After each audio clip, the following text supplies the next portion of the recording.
Hello everyone, another beautiful day here in San Diego.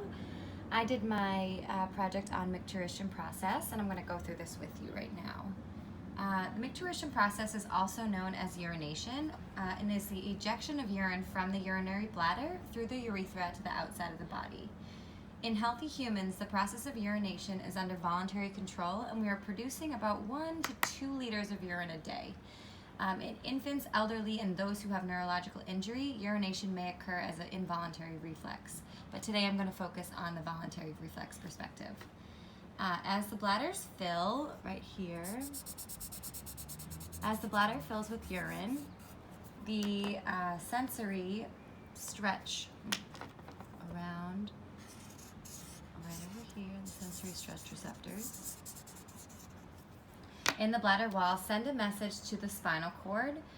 When the bladder is filled to about 200 milliliters or more, the sensory stretch receptors in the bladder walls are activated. These sensory signals from the bladder receptors are conducted to the sacral segments of the spinal cord through the pelvic nerves. So right down here, we have the pelvic nerves, and then to the sacral section of the spine right here. These stretch receptors ascend up the spinal cord,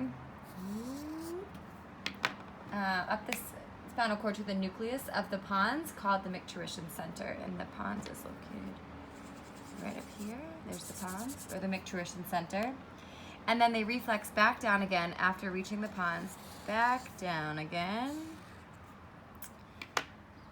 to the sacral spine again, and to the parasympathetic nerve fibers.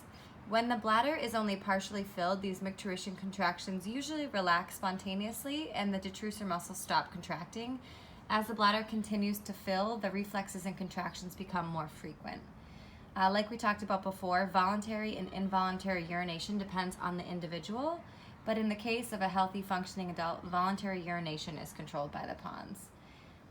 Once the micturition reflex becomes powerful enough, the sensory signals allow for the pons to decide if it is appropriate or not, and then sends the message back down the spine, and then it activates the external sphincter right over here.